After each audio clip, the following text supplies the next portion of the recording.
La oposición es la suerte que le toca a todos aquellos a quienes emplea Dios para que prediquen verdades aplicables, especialmente a su época. Había una verdad presente o de actualidad en los días de Lutero, una verdad que en aquel tiempo revestía especial importancia.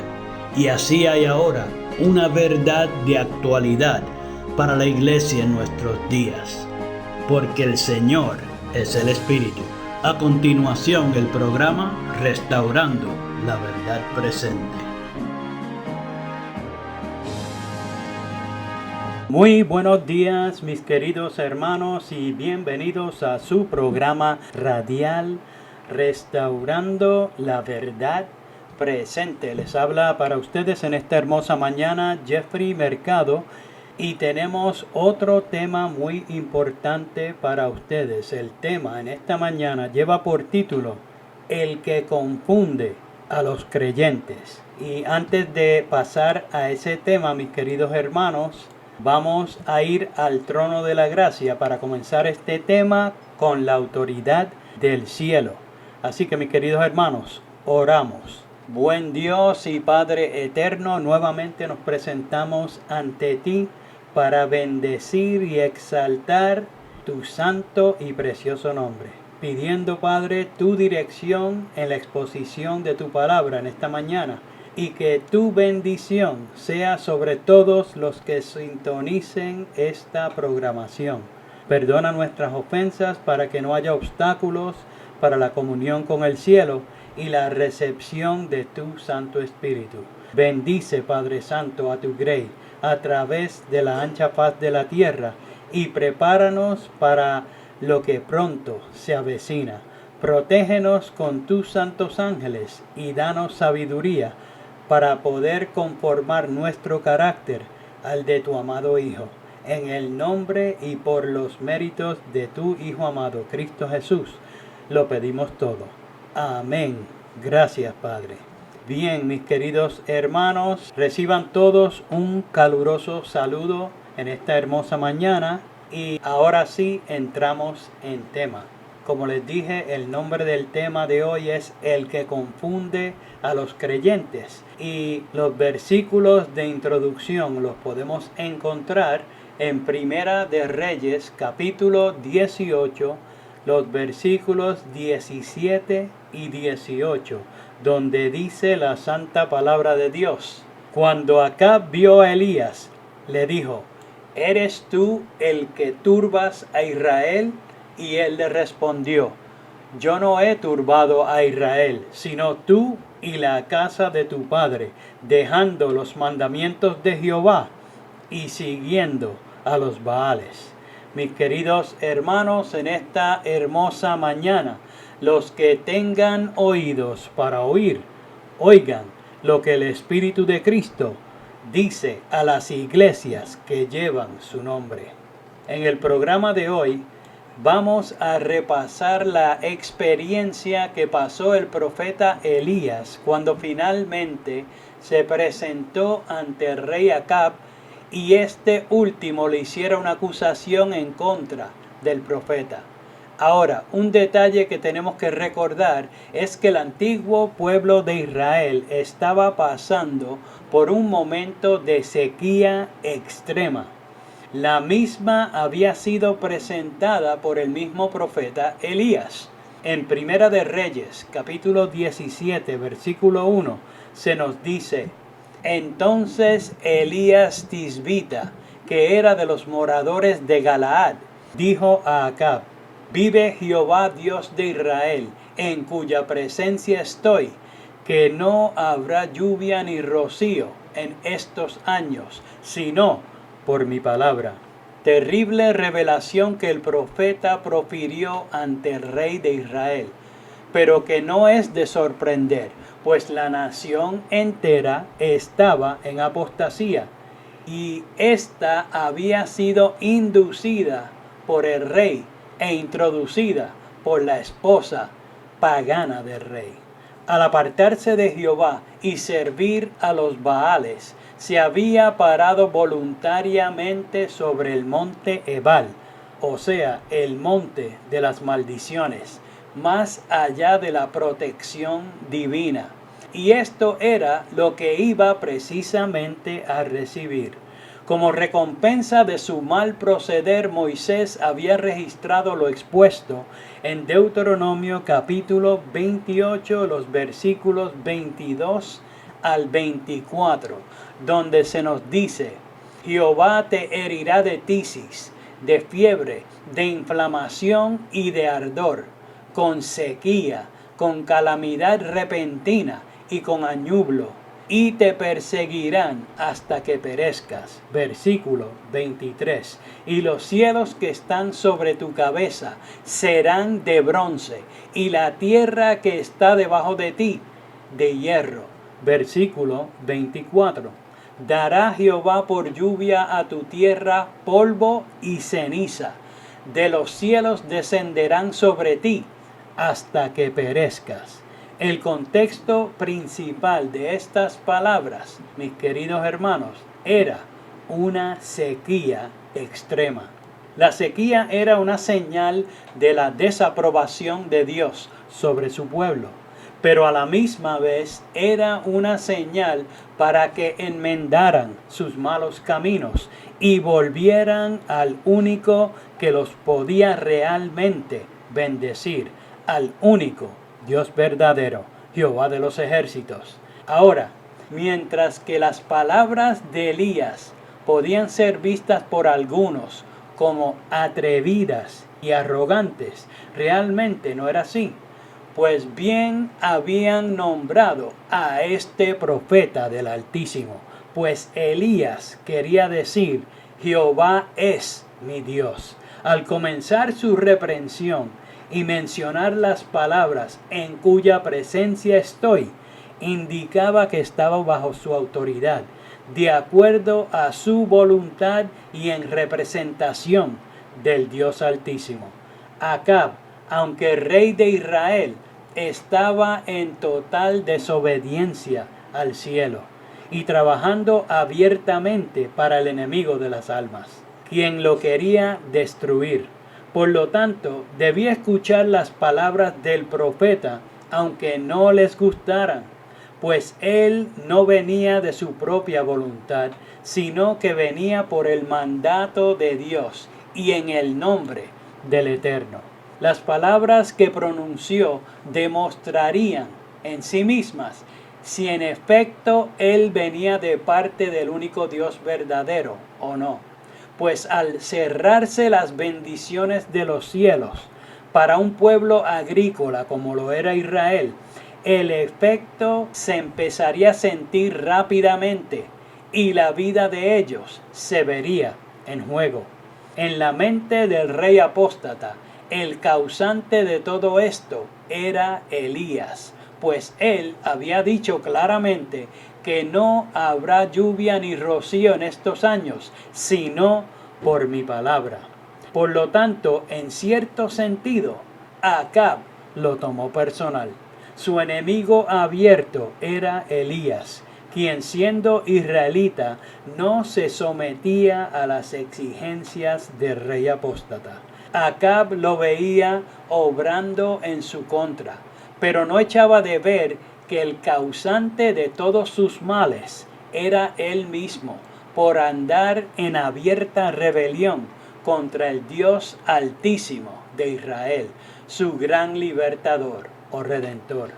Por consiguiente, cuando se encontró finalmente con su gran archienemigo, lo acusó directamente. Y en Primera de Reyes, capítulo 18, versículo 17, se nos dice: cuando Acab vio a Elías, le dijo: ¿eres tú el que turbas a Israel? Pausa. Analicemos la pregunta. De acuerdo con el rey, el que había causado estragos en el reino de Israel había sido el profeta de Jehová, Elías. Los estragos que el pueblo estaba sufriendo eran reales, no eran ficticios, ni sacados de proporción. Había una hambruna real, no había agua, no estaba lloviendo, los ríos se estaban secando. Eso era cierto, pero los motivos por los cuales eso estaba sucediendo son otros 20 pesos. Y fue algo que el profeta rápidamente le aclaró al rey confundido. En Primera de Reyes, capítulo 18, versículo 18, se nos dice: y él, refiriéndose a Elías, respondió: yo no he turbado a Israel, sino tú y la casa de tu padre, dejando los mandamientos de Jehová y siguiendo a los Baales. Aquí llegamos a la verdadera causa que estaba turbando o confundiendo al pueblo, que estaba trayendo las privaciones del cielo. No era causa del profeta, que venía de parte de Dios, sino que los dirigentes del reino estaban promoviendo la apostasía y el alejamiento del pueblo del Dios que los bendecía. Noten un detalle, que muchos no tocan con un palo de 20 pies. Elías había dicho: y siguiendo a los Baales. Baal significa Señor.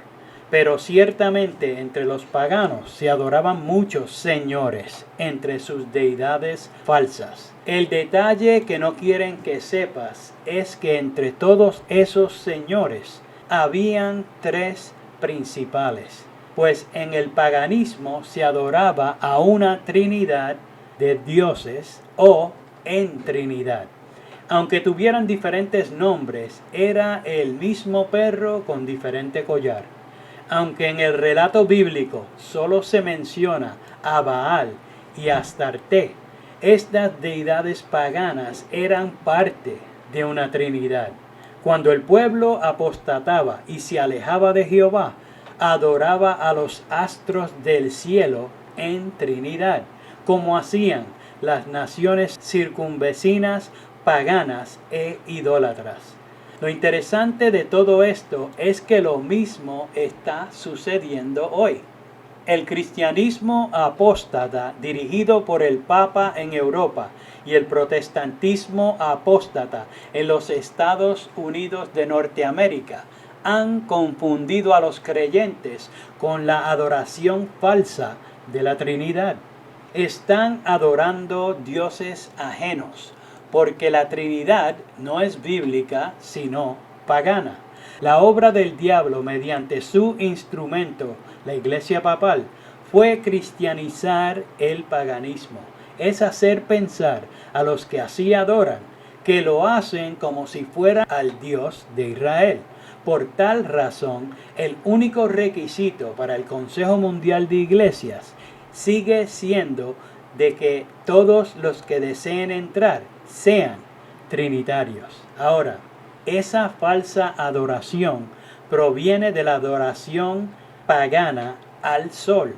Por lo tanto, además de ser trinitarios, siempre respaldan la adoración trinitaria en el día del sol, el primer día de la semana, o en Sunday, como dicen en inglés. Y ahora viene lo interesante. Vamos a ver la estrategia para vender ese día al mundo. En la década de los 90, las Naciones Unidas se reunieron del 3 al 14 de junio de 1992 en la Conferencia de las Naciones Unidas sobre el Medio Ambiente y el Desarrollo.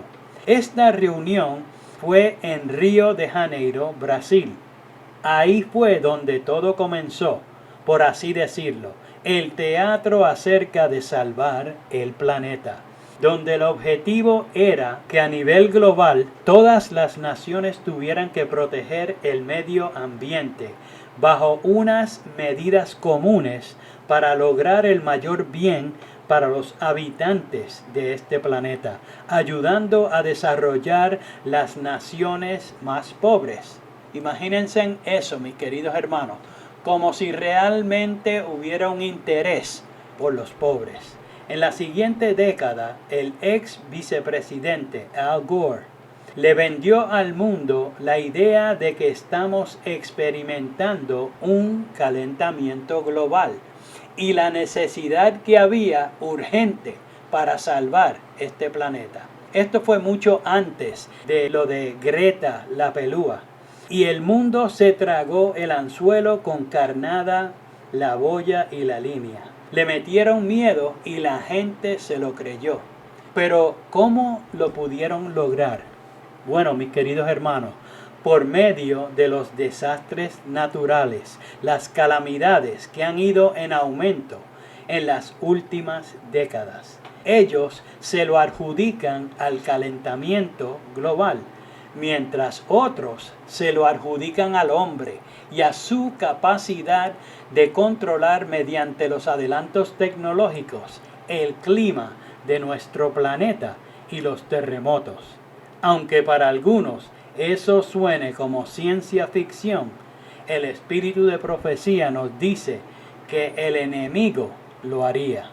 La sierva del Señor nos dice al respecto: Satanás, el Señor lo reprenda, producirá enfermedades y desastres, al punto que ciudades populosas sean reducidas a ruinas y desolación. Ahora mismo está obrando, ejerce su poder en todos los lugares y bajo 1000 formas, en las desgracias y calamidades de mar y tierra, en las grandes conflagraciones, en los tremendos huracanes y en las terribles tempestades de granizo, en las inundaciones, en los ciclones, en las mareas extraordinarias y en los terremotos. Destruye las mieses casi maduras y a ello siguen la hambruna y la angustia. Propaga por el aire emanaciones mefíticas y miles de seres perecen en la pestilencia. Estas plagas irán menudeando más y se harán más y más desastrosas. La destrucción caerá sobre hombres y animales. La tierra se pone de luto y se marchita. Desfallece la gente encumbrada de la tierra. La tierra también es profanada bajo sus habitantes, porque traspasaron la ley, cambiaron el estatuto y quebrantaron el pacto eterno. Isaías capítulo 24, versículos 4 y 5. Mis queridos hermanos, esa cita la pueden encontrar en el conflicto de los siglos, el capítulo 37, el conflicto inminente, en la página 576, el párrafo 1. Recuerden, está en el capítulo 37, titulado El conflicto inminente. Obviamente, esto no lo hace él solo, lo hace con la ayuda de sus demonios y mediante sus agentes humanos que han elegido tristemente el mal. Pero este escenario es lo tipificado por la sequía en los días del profeta Elías. En aquel tiempo, Israel fue puesto fuera de la protección divina por su impenitente idolatría. Hoy está pasando exactamente lo mismo, sin que los creyentes se den cuenta, porque han sido confundidos. La gran Babilonia mística les ha aturdido sus sentidos con su vino babilónico. Pensando que adoran a Dios, están adorando dioses ajenos mediante la Trinidad pagana cristianizada. Y pensando que están adorando a Dios en el día que Él indicó para estos fines, ellos adoran en el día de la Trinidad, el venerable día del sol. Por lo tanto, han quebrantado el pacto sempiterno y ni cuenta se han dado. No saben que han salido del perímetro del monte de las bendiciones y que han estado transitando sobre la cumbre del monte Ebal o el monte de las maldiciones. Ahora, en el 2015, Paquito Bergoglio, el obispo de Roma, presentó ante el mundo su famosa encíclica Laudato Si. En la misma hace unas recomendaciones para mejorar lo del calentamiento global. En el párrafo 237, él presenta el domingo como un descanso para el mundo, algo que han ido poniendo en marcha en varios países como Francia, Italia y otros. Y mis queridos hermanos, en los párrafos 238, 239 y 240, Paquito presenta cómo pueden hacerlo adorando a la Trinidad. Y mis queridos hermanos, se repite entonces la historia. Constantino comenzó con el día del sol y luego fue introducida la Trinidad. El paganismo arropó el cristianismo y el mundo se lo tragó. Ahora, tan cerca como este 17 de noviembre de 2019, Paquito Bergoglio anunció su intención de introducir lo que él denomina el pecado ecológico al catecismo. El propósito es de ir sembrando la idea en la gente del mundo de que el que no crea lo que ellos han hecho al mundo creer sea catalogado como un villano, en el sentido de no combatir el cambio climático y el calentamiento global. Y por ahí viene tomando entonces forma la acusación que el rey Acab le hiciera al profeta Elías. El rey Acab perseguía a Elías como si fuera él el causante de lo que estaba aquejando a Israel. Y así el papado está preparando el escenario para que todos miren con desagrado a los que no quieren apoyar sus estrategias diabólicas, sin presentar sus verdaderas intenciones de implementar su marca de autoridad, para que en ese sentido todos adoren a la bestia. Hará ver como si el grupo disidente no está apoyando la causa global de frenar el calentamiento global y así poner fin a los desastres naturales que están causando estrago a través de todas las naciones del mundo. Como el mundo ha sido confundido y no conoce la verdad ni al Dios de la verdad, serán airados contra los que guardan los mandamientos de Dios y tienen la fe de Jesús.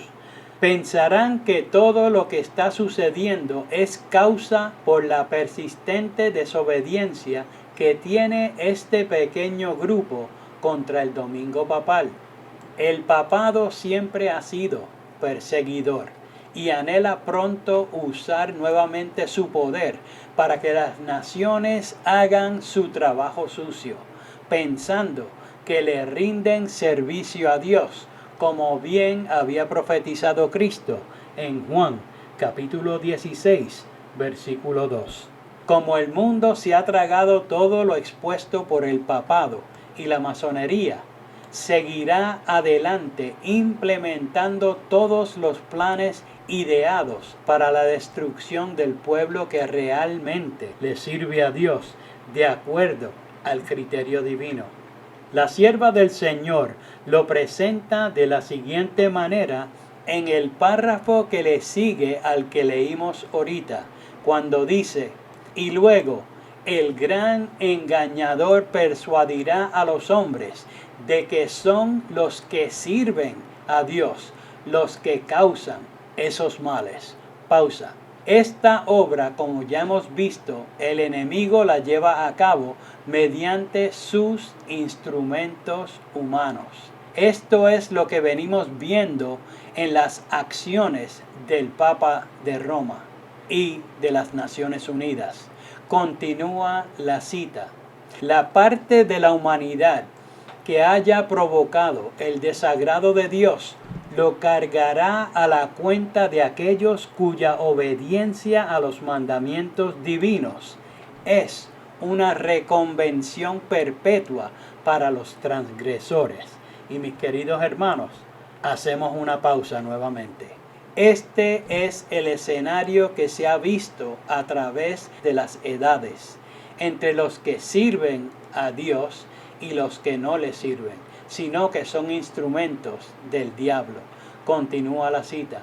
Se declarará que los hombres ofenden a Dios al violar el descanso del domingo, que este pecado ha atraído calamidades que no concluirán hasta que la observancia del domingo no sea estrictamente obligatoria y que los que proclaman la vigencia del cuarto mandamiento, o sea, aquí está hablando del sábado, haciendo con ello que se pierda el respeto debido al domingo y rechazando el favor divino, turban al pueblo y alejan la prosperidad temporal. Pausa nuevamente, mis queridos hermanos. Aquí vemos que lo que está haciendo realmente el papado, con todos los incautos que creen a sus mentiras, se le adjudica al pueblo fiel de Dios, su manada pequeña. Pero el que turba o confunde a los profesos creyentes realmente es el que enseña el paganismo con atuendo de cristiano. Continúa la cita. Y así se repetirá la acusación hecha antiguamente al siervo de Dios y por motivos de la misma índole. Pausa nuevamente. Esto no puede ser, mis queridos hermanos, de otra manera, pues lo que le sucedió al profeta Elías es menester que suceda al tercer Elías en el escenario del tiempo final. Continúa la cita. Y sucedió, luego que Acab vio a Elías, que le dijo a Acab: ¿estás tú aquí, perturbador de Israel? A lo que respondió: no he perturbado yo a Israel, sino tú y la casa de tu padre, por haber dejado los mandamientos de Jehová y haber seguido a los Baales. Primera de Reyes, capítulo 18, versículos 17 y 18.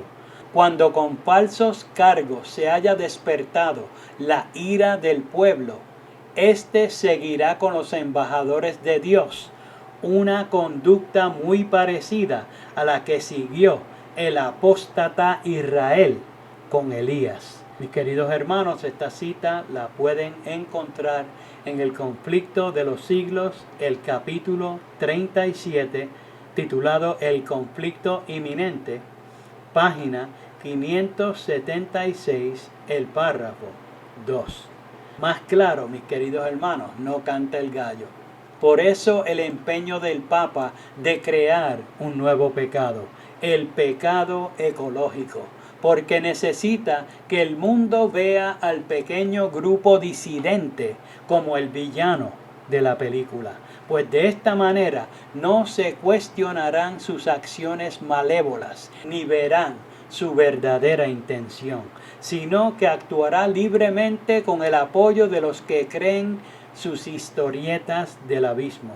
Pondrá por obra las maquinaciones del que lo dirige realmente, el diablo o Satanás, que Jehová lo reprenda. El enemigo de las almas, por medio de sus instrumentos humanos, está haciendo exactamente lo mismo que llevó a cabo en su rebelión en el cielo, porque nada nuevo hay debajo del sol. Mientras actuaba como si su interés era el bienestar del gobierno del cielo, tras bastidores obraba cuanto estuviera a su alcance para lograr su caída, y a la vez acusaba a los santos ángeles fieles de lo que él estaba llevando a cabo en secreto. Pero mis queridos hermanos, el pueblo de Dios no será engañado y no tiene que amedrentarse, porque conoce a su Padre Celestial y conoce a su Hijo amado, quien obró nuestra salvación y se mantiene comunicado con el cielo por medio del ministerio de los santos ángeles de Dios. Procura como nunca antes, mi querido hermano, la conversión verdadera, para que empieces a reflejarlo a plenitud y los que estén al alcance de tu influencia puedan distinguir la verdad del error. Mis queridos hermanos, no es tiempo de mirar atrás, es tiempo de levantar nuestras cabezas, porque nuestra redención ciertamente está muy cercana, y reflejar el carácter de Cristo para que no haya lugar a dudas en cuanto a cómo y quién es el verdadero pueblo de Dios. El profeta Isaías nos dice en Isaías capítulo 13, versículo 2: levantad bandera sobre un alto monte, alzad la voz a ellos, alzad la mano, para que entren por puertas de príncipes. Mientras la apostasía llega a su máxima expresión, una clara revelación del carácter de Dios, reflejada en la vida de los que componen a su pueblo, es suficiente para derribar el muro del error. Mientras más oscuros se pongan las tinieblas espirituales, mejor resplandecerán los verdaderos hijos de Dios, y la luz disipará las tinieblas, según Jehová ilumine la mente y los corazones de los hombres con la verdad de su palabra. Mis queridos hermanos, hasta aquí el programa de hoy. Hasta el próximo programa. Que Jehová te bendiga. Para copia del programa de hoy, o si quieren apoyar el programa radial Restaurando la Verdad Presente, favor llamar al 787-238-8859. 787-238-8859. Y recuerden, 1 Corintios 8:6. Nosotros empero no tenemos más de un Dios, el Padre, del cual son todas las cosas y nosotros en Él, y un Señor Jesucristo, por el cual son todas las cosas y nosotros por Él. Que el Padre de nuestro Señor Jesucristo les bendiga.